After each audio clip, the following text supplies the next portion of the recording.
Hallelujah. Tayo po'y manalangin. Ama namin banal na makapangyarihan sa lahat. Panginoon, maraming salamat po sa araw na ito na ipinagkaloob mo sa amin. Lord, salamat po sa oras na ito na kami po'y magpupuri para sa iyo. Ang kapurihan lamang sa iyo ay sa araw na ito, Panginoon, ay ibabalik namin ito. Father God in heaven, dalangin namin, O Diyos, simula ng gawain ito, simula ngayon, hanggang sa matapos, Lord, ikaw po ang kumilos sa bawat isa, sa bawat buhay ng narito, Panginoon.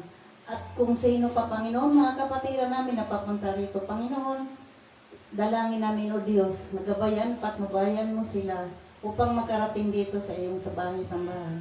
Ang gagamitin mo, Panginoon, mamaya sa iyong salita na daluyan ng iyong mga salita na ibabahagi niya para dito sa iyong mga anak, Panginoon. Panginoon, dalangin ko na iyong gamitin ang taong ito, ang pastor na ito na iyong lingkod. Lubos-lubusin mo, Panginoon, upang ang lahat, Panginoon, na makarinig. Ito ay baon-baon, bawat isa, Panginoon, sa pag-uwi at bubulay-bulayin nila, Panginoon. At ang hahawak lahat, Panginoon, ang instrumento, dalangin ko rin, O Diyos, na muli ay iyong pagpalain ng bawat isa. Ang pagpapaawit, Panginoon, ang papuri para sa iyo, Panginoon, ay iyong gabayan, patnubayan, Panginoon. Ikaw lamang ang maluwalhati sa umagang ito, Panginoon, wala nang iba. Kung sino man ang naghadlang nito, Lord God, sa mga oras nito, in the name of Jesus, ito'y aming sinatalian, walang magagawa ang kaaway, Panginoon. Pinupuri ka namin at pinasasalamatan sa buong isang linggo, Panginoon. Maraming salamat, Lord. This is what I pray, Panginoon, sa tanging pangalan ni Panginoon namin Jesus. Amen. Amen. Salamat sa ating Diyos na buhay. Tayo na itumayo sapagkat umpisa na po natin ang mga anak ng Diyos ay magsigalak, magsipuri sa pangalan ni Jesus sapagkat dahil kay Jesus, natagpuan niya tayo at andito tayo sa kanyang tahanan upang mabigyang kalugod-lugod ang ating mahalaga sa mga awitin, papuri na nagmula sa ating Diyos na buhay. Lord, salamat po nakila ka sa buhay namin.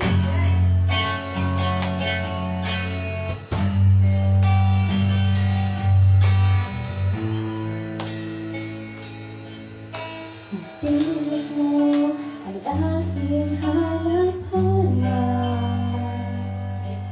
sa gitna ng bawat takot at pag-ibig. Sa kabila ng aking pagkukulang, katapatan mo, O Diyos, pamilaan sa puso at damdamin. Sa puso at damdamin, ika'y mananatili. Wala hanggan ang alin mo, pag-ibig ko. Natagpuan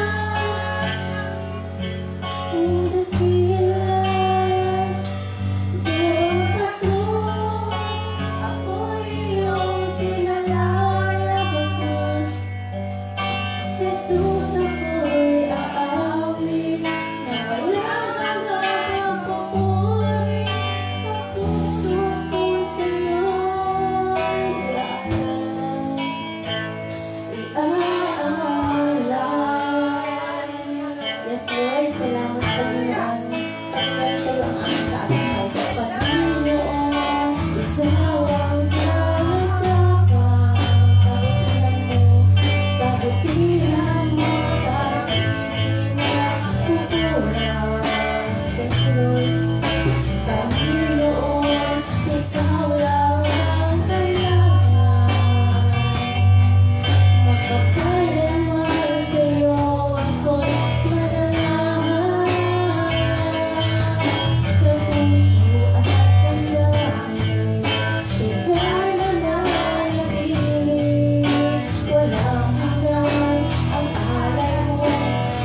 isang malakas na palakpak sa ating Diyos na buhay. Dahil dapat tayo ngayon ay patuloy na magalak sa tuwa habang inaawit at pinupuri natin ang pangalan ng Jesus. Sabay-sabay ang awitan natin, mahal na Panginoon. Hallelujah! Salamat sa kaganapan na ito. Ito ay para sa iyo.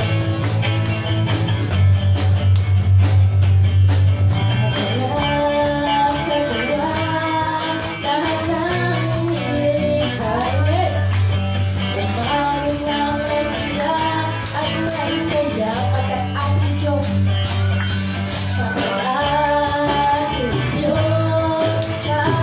ay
Patuloy tayong magalak sa pagpupuri at pagsamba sa ating mahal na Panginoon dahil ang Diyos ay ang ating kaligtasan.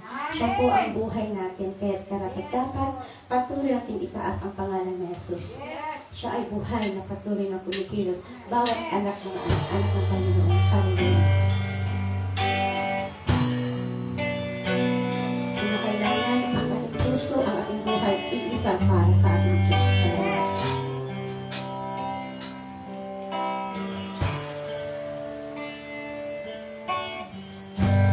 Savior of my soul, I confide in you through all my darkest moments. And you I find my peace, my comfort when I'm weak. I trust in you to storm and raging sea. Faithful you are my God. Faithful, you're my God. You're the glory to the lifter of my head. The night it fills my day, and lead me in your eyes. Forever I surrender to you,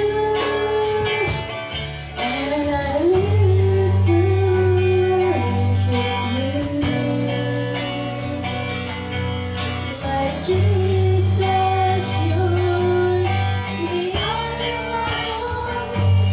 Nothing else take your place, my precious Savior. You can stand between the Lord and me.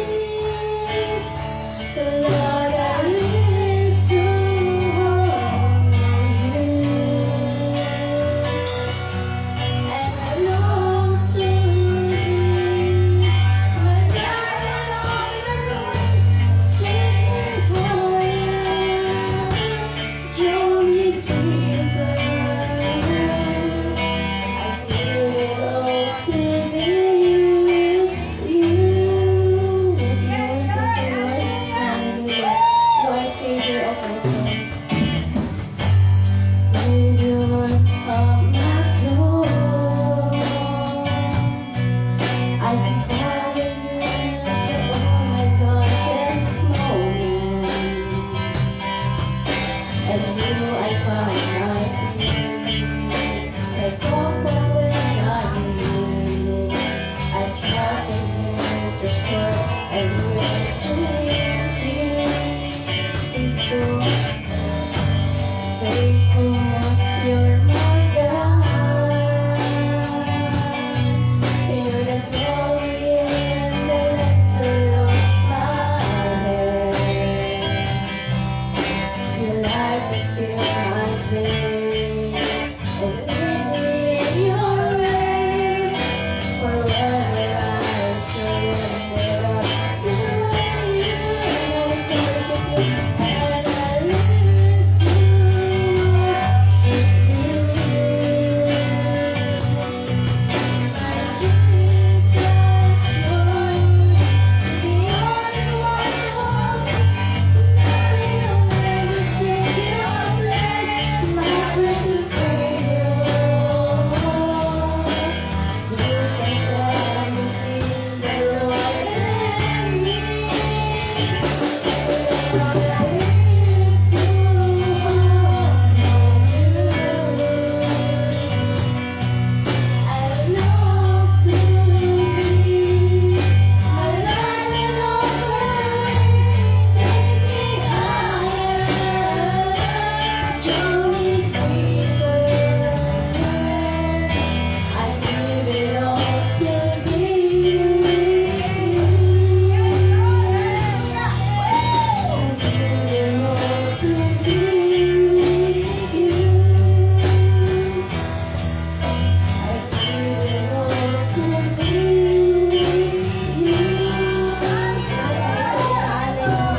Patuloy na papurihan at itaas ang pangalan mo.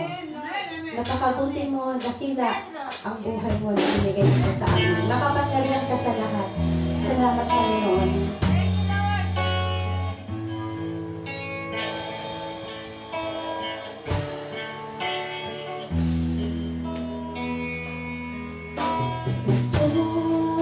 Kay buting ang aking Panginoon, magtatapat sa habang panahon. At tayo maging sa kabila ng aking pagkukulang. Biyaya niya'y patuloy na laan. Sa tulad ng pagsilang ng gintong araw, patuloy siyang nagbibigay tanglaw.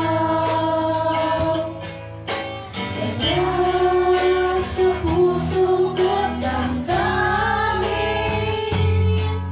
kapakaran niya'y aking pupurihin. Yes,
sa amin ay yung tinig. Pinakita mo sa amin na kailangan ka namin sa aming buhay pananampalataya upang patuloy namin lumago ang aming pananampalataya sa iyo, Panginoon. Lord, dalangin namin maging buhay namin patuloy ang iyong salita.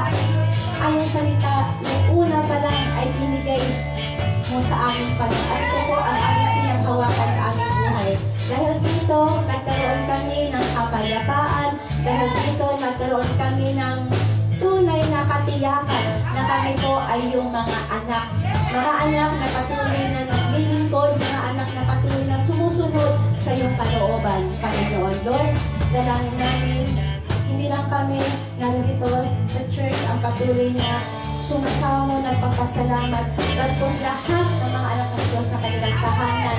Loobin niyo po, Panginoon, naniwala kami na mahaba ang iyong kamay upang sila ay makasama namin dito sa kanilang tahanan, Panginoon. Dahil naniniwala kami sa iyong makapangyarihang gawa, sa iyong makapangyarihang pangalan ni Jesus na siya ang Kristo, ang tunay na propeta, ang tunay na pari, ang tunay na hari na siya makapagwasa sa lahat ng gawa ng kaaway. Dahil ikaw ang Panginoon, ang hari ng mga hari, ang tanging makapagligtas sa lahat ng taong tumatanggap sa iyo, Panginoon. Lord, salamat po, Panginoon. Maging sa aming pakikinig na yung buhay ng salita, buksan niyo po ang aming puso't isipan upang makatanggap na yung kasagutan na nagmula sa iyo, Panginoon. Na binigay niyo po ang binhi ng babae na si Kristo ang makapagwasa sa gawa ni Satanas. At ito, Panginoon, ang aming pinanghawakan na kami po ay maging matagumpay sa buhay na tinatahak namin sa araw-araw, Panginoon. Lord, salamat po. Lahat ng ito aming binabalik sa iyo. Sa pangalan ni Jesus na nanagisang Kristo, lahat tayo ay magsabi ng Amen. Purihin ang ating mahal na Panginoon. Mga anak ng Diyos, bago po tayo dumako sa pakikinig ng salita ng Diyos, awitin po natin ang kaibuti ng ating Diyos habang po tayo nagkakamayan. Hallelujah!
Magsiupo, mga anak ng Diyos. God is good. All the And time. all the time. God is good. Amen. Palakpakan nga po natin ang ating mahal na Panginoon.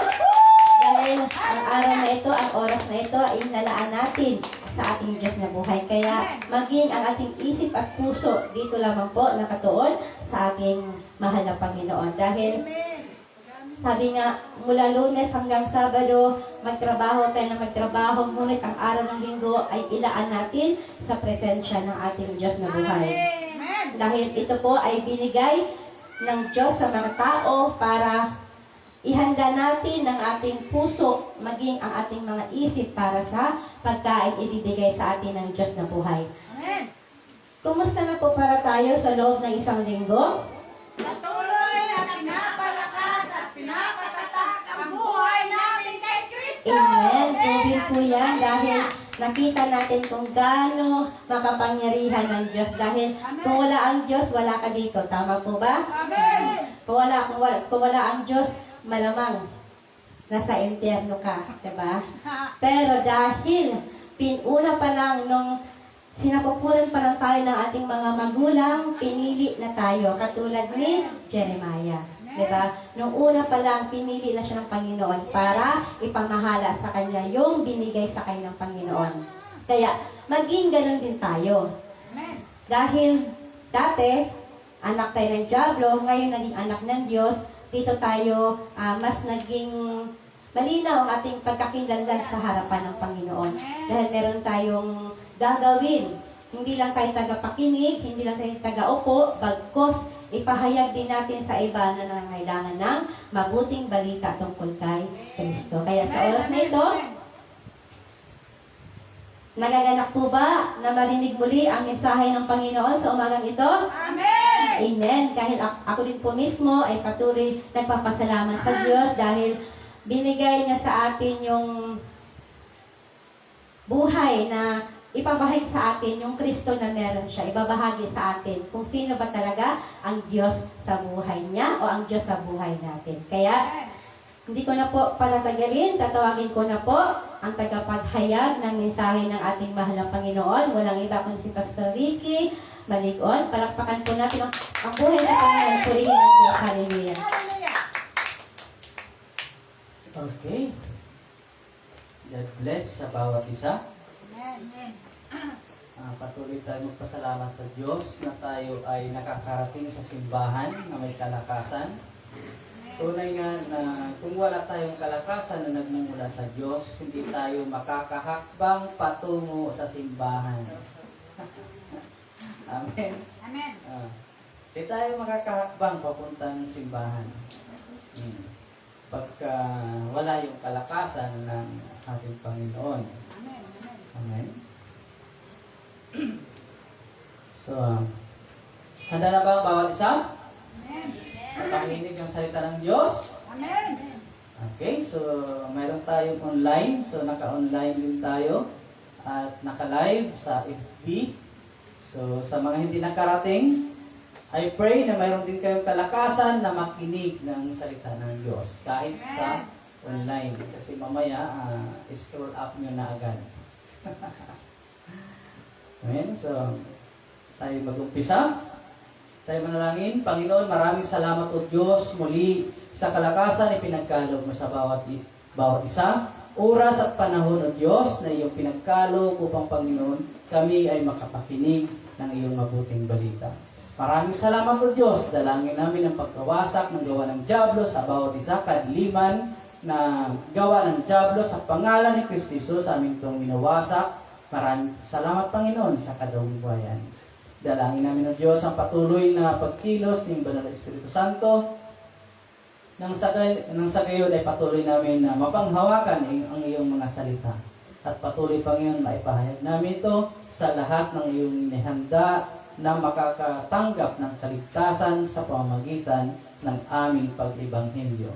Maraming salamat o Diyos. Pagpalain mo ang bawat isa, ihanda mo ang aming sidlang espiritual nang sa gayon, Panginoon, magkaroon kami, Panginoon, ng tunay nga ng kagalakan ng paglilingkod. Sa pangalan ni Kristo Jesus, ang tumiyan dalangin.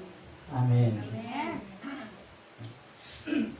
So, buksan natin ang ating Biblia sa Matthew chapter 24, verse 3 to 14. Amen. Sundan niyo ako. At meron tayo dyan. Okay, aking babasahin.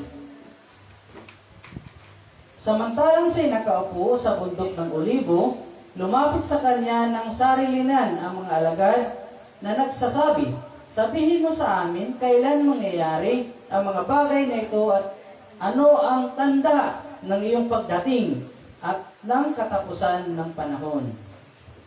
Sumagot si Jesus at sinabi sa kanila, mag-ingat kayo na huwag kayong mailigaw ng sinuman. Sapagkat marami ang darating sa aking pangalan na magsasabi, ako ang Kristo at ililigaw nila ang marami. At makakarinig kayo ng mga digmaan at ng mga balibalita ng mga digmaan, mag-ingat kayo na huwag kayong mangamba sapagkat kailangang mangyari ito, subalit hindi pa ito ang wakas. Sapagkat maglalaban ang bansa sa bansa at ang kaharian laban sa kaharian, magkakaroon ng taggutom at mga lindol sa iba't ibang dako. Ngunit ang lahat ng mga ito ay pasimula lamang ng matinding paghihirap.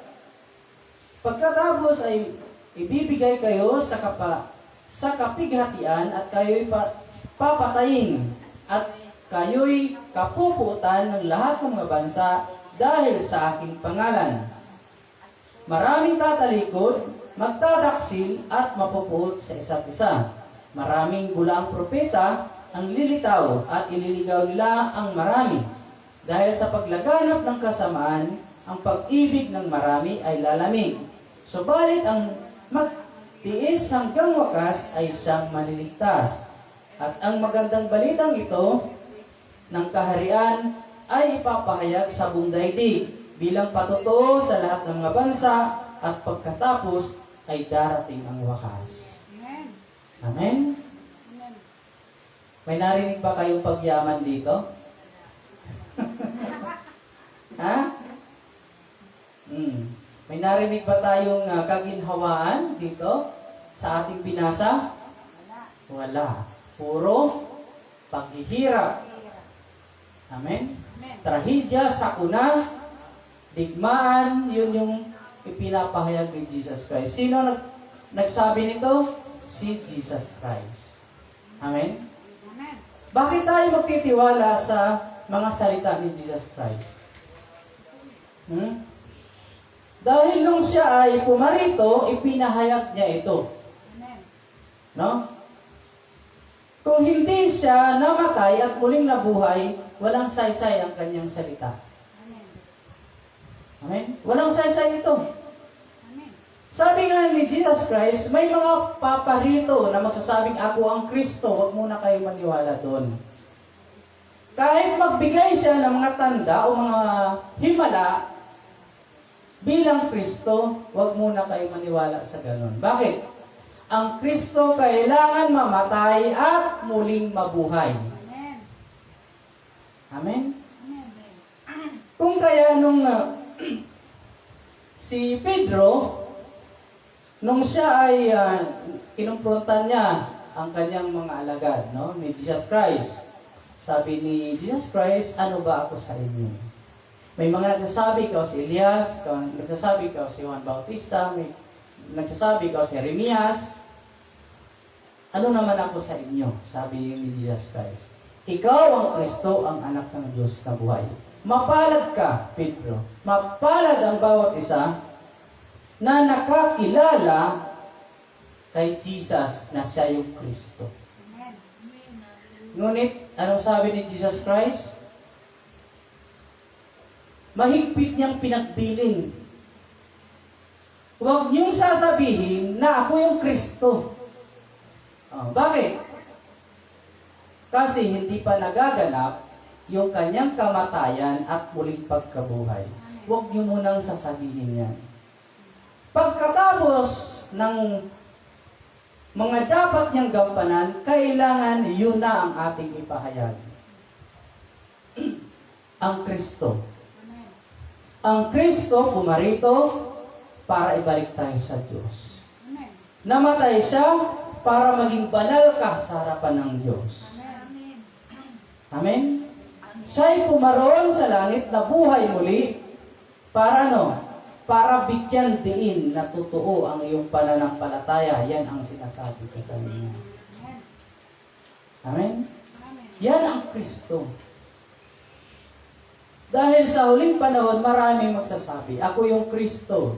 Nang totoo ng Kristo, puntahan natin siya doon. Anong sabi, kabilin-bilin na ni Jesus Christ? Huwag kayong pumaroon. Amen? Dahil ang Kristo ay siya, si Jesus Christ. Siya yung gumanap na Kristo. Bagamat siya ay nasaan yung Diyos, hinubad niya ang kanyang pagka-Diyos. Para no? Para gampanan ang gampanin ng Kristo. Amen. Maraming sasabi, ang Kristo ay hindi Diyos. Yes, hindi Diyos ang Kristo. Dahil magkaiba yun. Ang Diyos at ang Kristo magkaibang gampanin.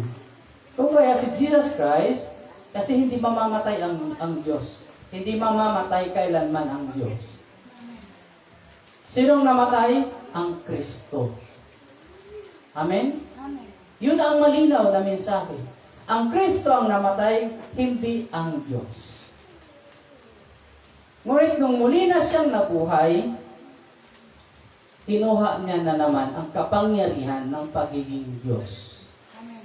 O, sino makakapag-question doon sa Diyos? Ha? Bakit, Lord? Binalik mo yung pagka-Diyos ni Jesus. Walang makakapag-question sa Diyos. Yan ay gawain ng Diyos. Yan ay pagkilos ng Diyos. Amen? Amen. Anong pinakabilin-bilinan ni Jesus Christ sa kanyang mga alagad? Maging sa bawat isa. Mag-ingat kayo nang hindi kayo mailigaw ng sinuman. Mag-ingat kayo nang hindi kayo mailigaw ng sinuman. Amen? Colossians chapter 2 verse 8. Colossians chapter 2 verse 8. Yung operator na. Colossians chapter 2 verse 8. Tingnan natin. Para makita nyo, isa lang may Biblia. Colossians chapter 2 verse 8. Ito. Kayo'y mag-ingat, baka sa inyo'y may bumihag sa pamagitan ng filosofiya at walang kabuluhang pandaraya, ayon sa tradisyon ng tao, ayon sa simulain ng sanlibutan, at hindi ayon kay Kristo. Amen? Amen. Deceptive philosophy, kung sa English, no? Tradisyon ng tao. Amen? Ano pa? Basic rules of the world. Yun yung culture. Amen? Kung titingnan din natin sa 2 Timothy chapter 4, tingnan natin sa 2 Timothy chapter 4, verse 3 to 4.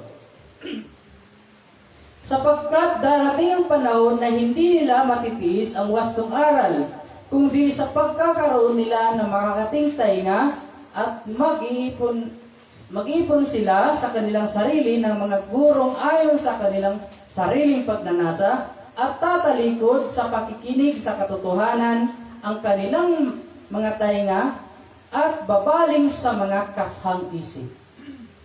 Amen? Ito yung ingatan natin na mga preaching. Mga pula ang propeta niya. So, nandito tayo sa mga legend. No? Ito yung sinasabi ni Jesus Christ na mag-ingat kayo na hindi kayo mailigaw ng sinuman. Dahil lahat ng religion, ito yung tinuturo. Amen? Sige lang, hindi na nga lang lahat. Mostly, sa mga religion, ito yung tinuturo. Philosophy, tradition, culture, at mga, sabi nga ay, ang tawag dito, yung mga kathang isip. Mga kathang isip. So, ito yung dapat nating ingatan. Huwag tayong mailigaw. Ang bawat isa, huwag tayong mailigaw Amen. ng ating pananampalataya sa mga ganong katuruan. No? So ngayon, ano ang dapat natin gawin? Dapat alamin natin kung ano yung purpose ng mabuting balita. Ano yung purpose ng gospel? No? Ano yung purpose ng gospel?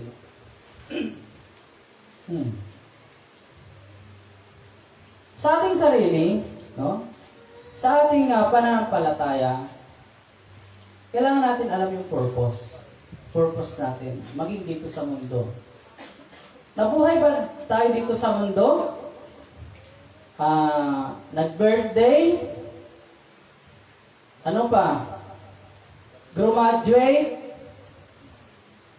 Kasunod ang pag-graduate ay Ito yung okasyon eh. Ito yung okasyon ng tao sa totoo lang. Birthday. Sunod yan, nag-aral yung bata. Graduate.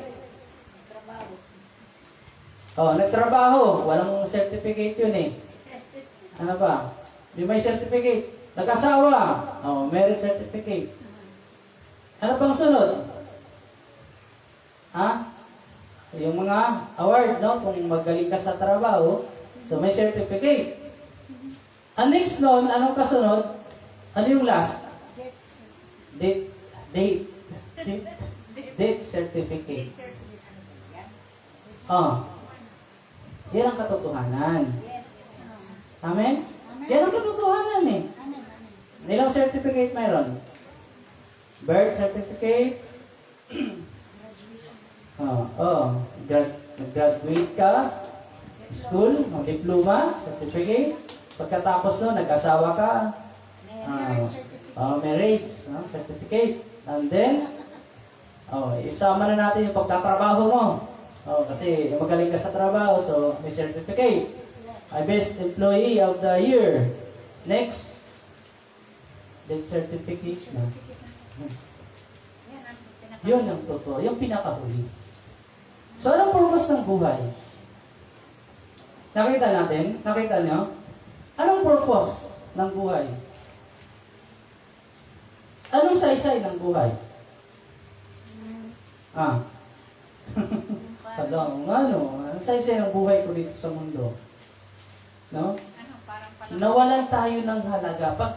Pagka kwininta natin yun, nawalan tayo ng halaga. Sa totoo lang. Wala na tayong halaga sa mundo. Sino lang ang nagpahalaga sa atin? Ang Diyos. Amen? Ang Diyos. Bakit? Bago ka magkaroon ng death certificate, kailangan mong tanggapin yung eternal life sa pamamagitan ni Jesus Christ. Huwag mong hayaan na mamatay ka nang wala kang eternal life. Wala kang assurance ng eternal life. Huwag mong hayaan, lugi ka. Yan ang sinasabi ko. Lugi tayo. Naghirap tayo dito sa mundo, pinaganda mo na yung mukha mo, pinaritukin mo na lahat-lahat.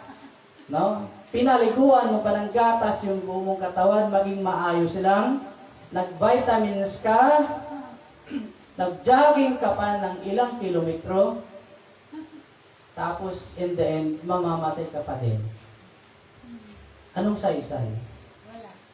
Wala. Amen? Kahit sakitin ka ngayon, sumampalataya ka kay Jesus Christ. Amen? Ituloy mo sa langit, eternal yun. Amen? Eternal happiness. Doon natin ipagpapatuloy ang ating buhay na kasama ang Diyos. Sa langit. Eternal. Huwag niyong hayaan na hindi niyo mapanghawakan si Jesus Christ pagka tinanggap niyo na ang death certificate. Amen? Hindi pa man mangyayari sa atin yun, may assurance ka na ikaw ay langit.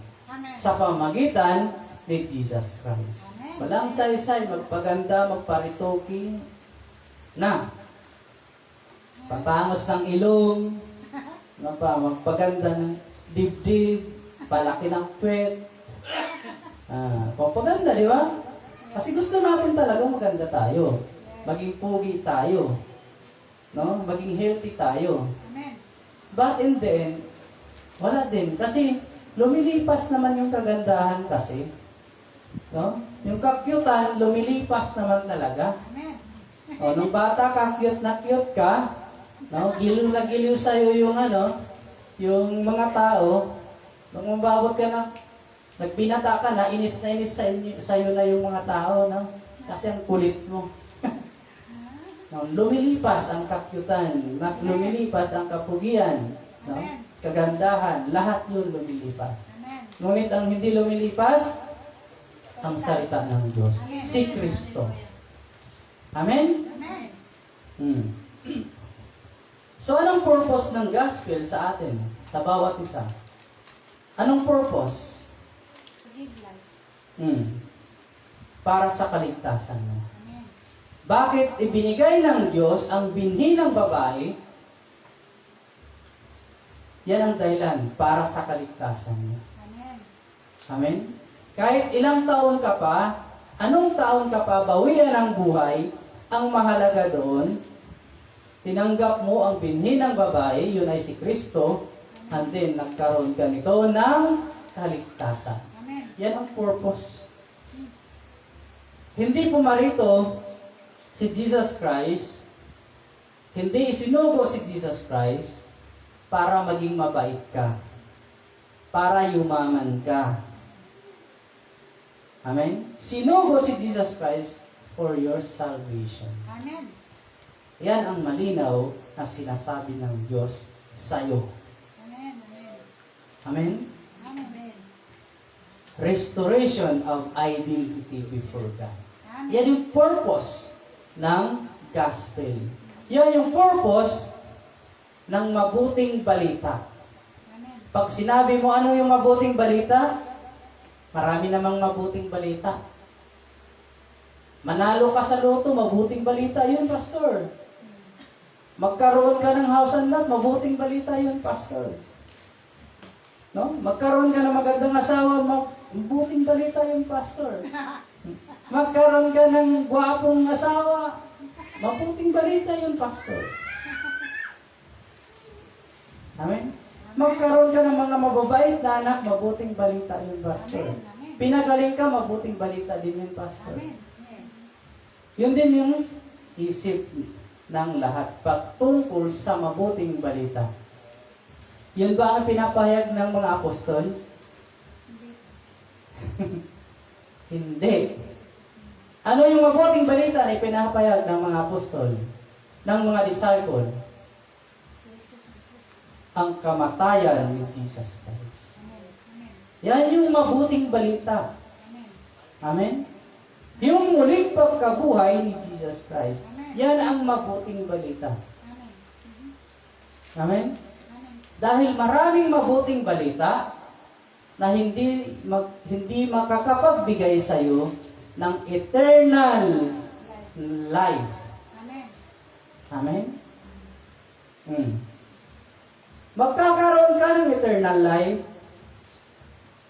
sa pananampalatayang ang Kristo ay pumarito, namatay at muling nabuhay. Amen.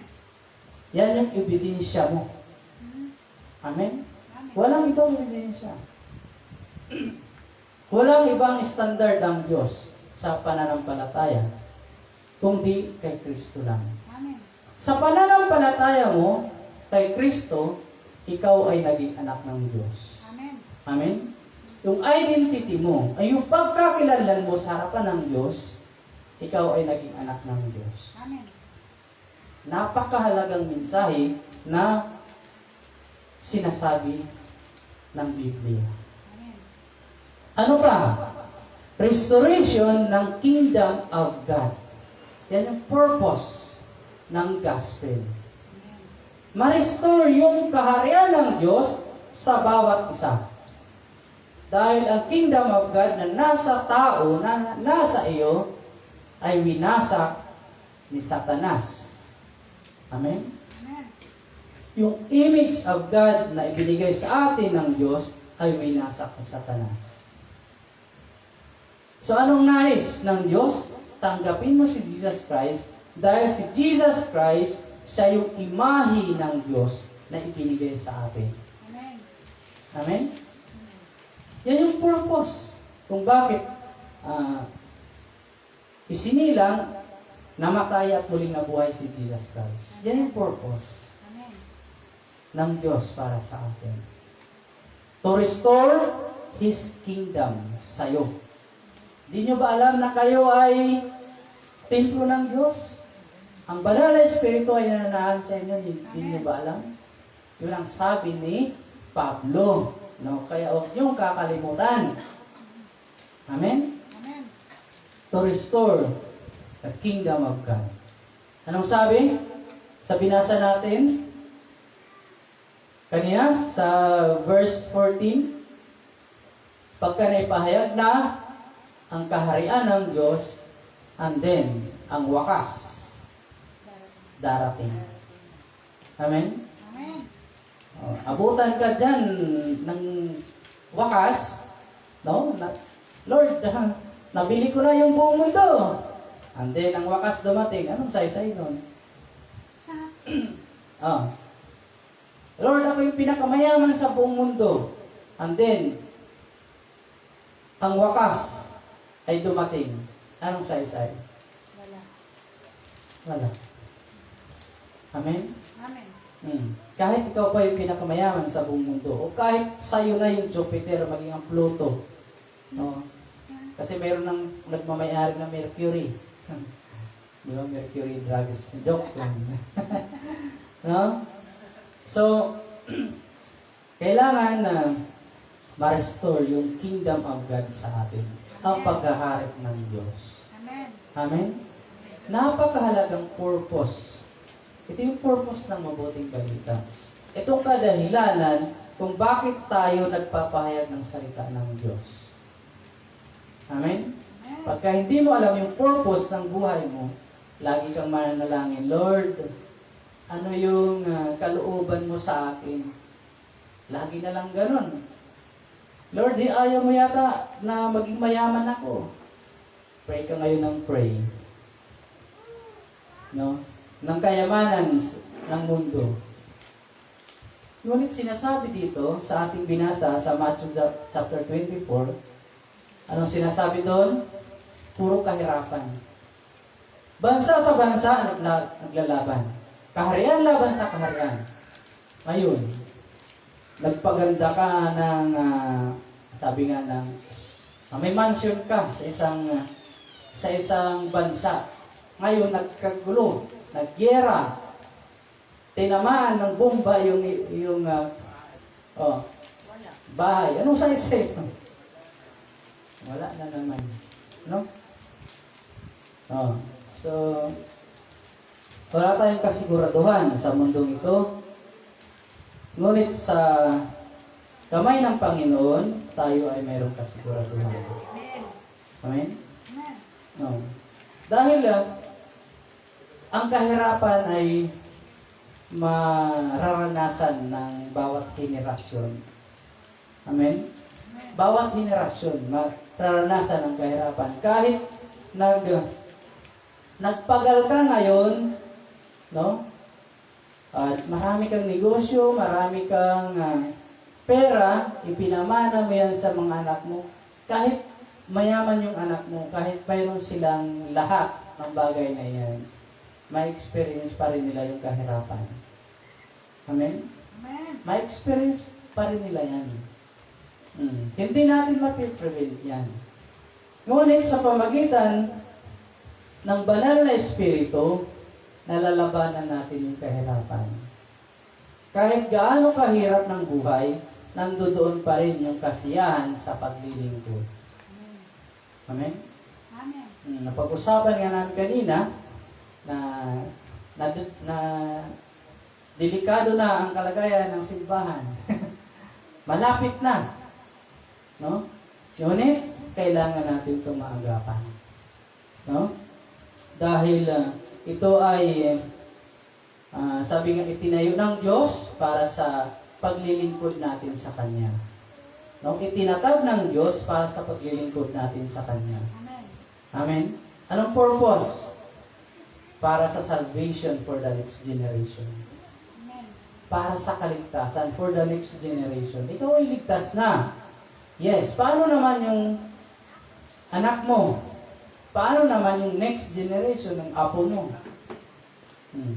Kailangan maipamana natin ang kaharian ng Diyos. Amen. Ang kaligtasan, ang eternal life sa mga bata for the next generation. Amen. Yun ang ipamana natin kahit hindi na yung bahay at lupa. Ano na lang, simbahan, okay na yan. Amen? Yung simbahan, yun yung ipamana natin. Kaya sabi ko nga, patuloy nating ipanalangin na magkaroon tayo ng simbahan kung saan tayo ay malayang maglilingkod sa Diyos. Amen. Amen?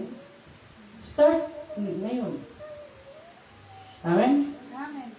Huwag nating hayaan ang isipan natin, sasabihin natin, mahal ang luti, mahal yung bahay. Panalangin natin yung may sapat tayong pambayad noon. Amen? Kahit 10 million pa yan, kung ipagkalob sa atin ng Diyos, okay. Amen? Amen. Bakit sinasabi ko kailangan natin manalangin? Sama-sama tayo manalangin. Kasi hindi lahat pinapaboran ng Diyos. Amen. Amen? Sa 5 yung anak, alam ng mga anak kung sino yung laging pinapaboran ng magulang. Di ba? Amen. Kung kaya, may isang anak na lagi nilang inuutusan. Tingin ka kay mama, ganito, 20. Sabihin mo, 50. Bakit? Alam mo kasi hindi ka papaboran ng magulang mo eh.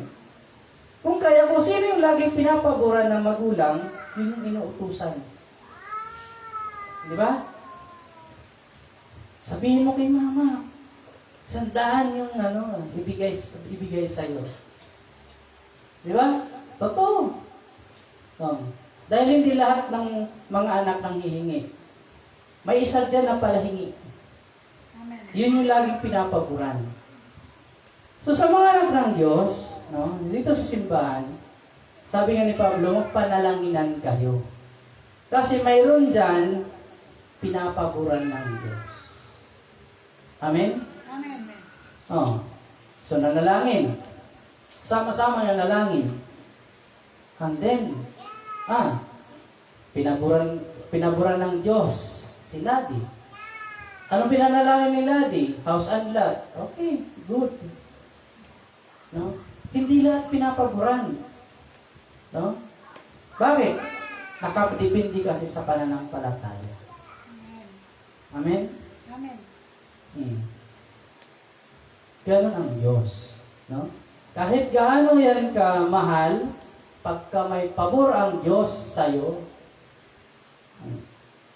mangyayari. Amen. Kahit ang buong mundo, galit na ang Diyos sa buong mundo.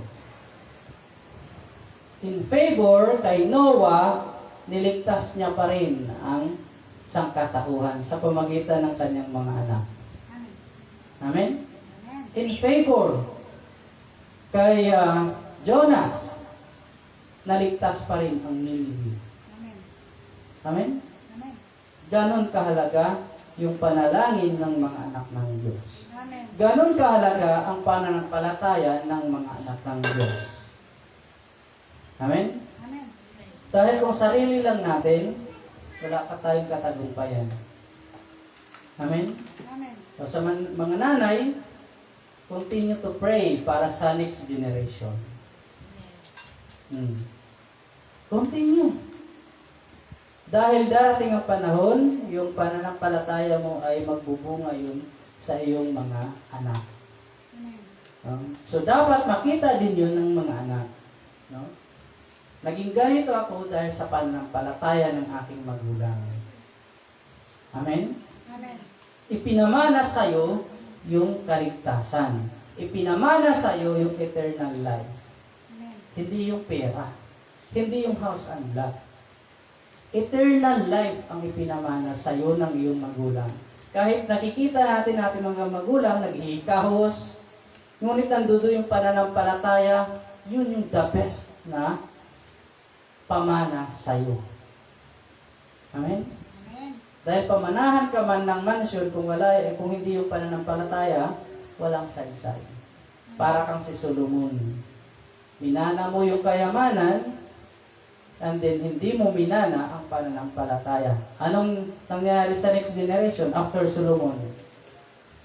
Wala. Patayan ng patayan, agawan ng kaharian. Kanya-kanyang kaharian, o akin to. O, dito ako. Nagkakapatid lang naman yun. Di ba? Yun yung minana ng next generation, hindi yung pananampalataya. Amen? Amen. Kasi noon, pagka nakikita natin yung mga kabats natin na sila ay may mga ano na, di ba? Sinasabi, ay, naaawa tayo sa sarili natin. Ganito lang ako, Lord. But, na-realize ko din, hindi ito yung pinamana sa akin ng Diyos. Eternal yung pinamana sa atin ng Diyos. Amen? Amen. So, napakahalaga na na-restore sa atin ang lahat ng bagay sa pamagitan ng mabuting balita. Ang purpose ng gospel, restoration ng relasyon mo sa Diyos. Amen. Kung wala ang mabuting balita ni Kristo, wala kayong pagbabati sa harapan ng Diyos. Ang puot ng Diyos ay nasa iyo. Amen? Kagagawa mo ba ito? Pagkilos ito ng Diyos. Siya ay nakipagbati sa iyo sa pamagitan ni Jesus Christ. Amen? Amen. Hindi tayo lumalapit sa Diyos, Lord, ako yung pinakamabait sa lugar namin. Kaya hindi ka nagalit sa akin. No. Napapawi lang ang galit ng Diyos sa pamamagitan ni Kristo na iyong tinanggap. Amen. Amen? Yung relasyon natin sa Diyos. Hindi yan napapawi ng pagpapakabait natin sa tao. Hindi. Kundi sa pamagitan ng pananampalataya mo kay Kristo. Yun yung purpose ng mabuting balita. Yun yung purpose ng gospel. Amen? Amen. So patuloy natin mapanghawakan si Jesus Christ sa lahat ng pagkakataon. Amen? Amen. Sabi nga sa verse 24, sapagkat lilitaw ang mga bulaang Kristo at ang mga bulaang propeta at magpapakita ng mga dakilang tanda at mga kababalaghan ano pat ililigaw kung maari pati ang mga hinirang ng Diyos. Amen? Tingnan ninyo, ipinagpauna ko ng sinasabi sa inyo.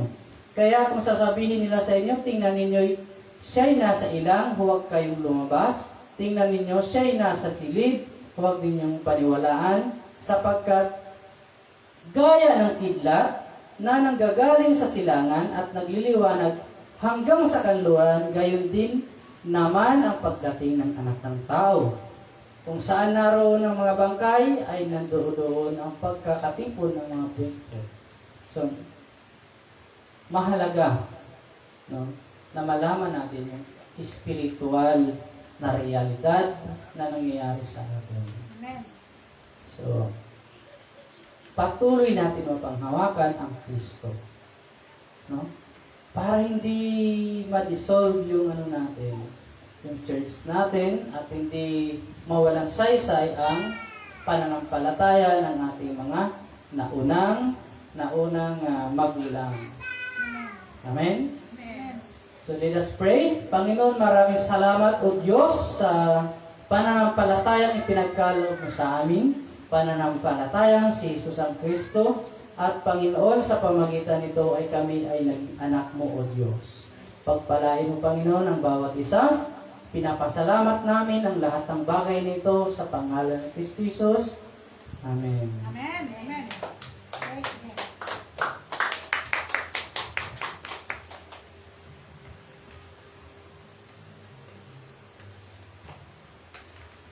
Praise God. Salamat sa mensahe ng ating mahal na Panginoon na kung saan bawat anak ng Diyos ay una-una pa lang binabalaan tayo ng Panginoon na mag-ingat tayo sa mga bulaang propeta. Kasi ang ating panampalataya ay na kay Kristo lang. Hindi sa mga mabubuting gawa o mabubuting bagay na binibigay ng mundo. O kumbaga minsan pinagpala tayo na hindi naman ito yung binigay ng Diyos, kundi binigay ng mundo. Tayo, sinabi ng Panginoon doon sa verse na hindi lahat ng tumatawag sa Panginoon ay maliligtas.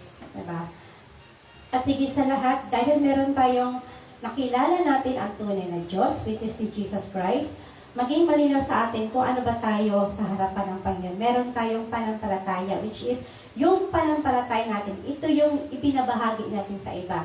Saan mababasa yan? Sa Roma 1:16. Dahil meron kang Kristo, hindi ko ikakahiya ang mabuting balita tungkol kay Kristo sapagkat ito ang ikaliligtas sa bawat mananampalataya. Kaya malinaw sa atin ang ating pagkatawag bilang anak ng Panginoon. Dahil maaga pa, magkakaroon tayo ng forum. Amen. As usual ulit, sa mga kalalakihan, sa mga kababaihan para kung ano pa yung mas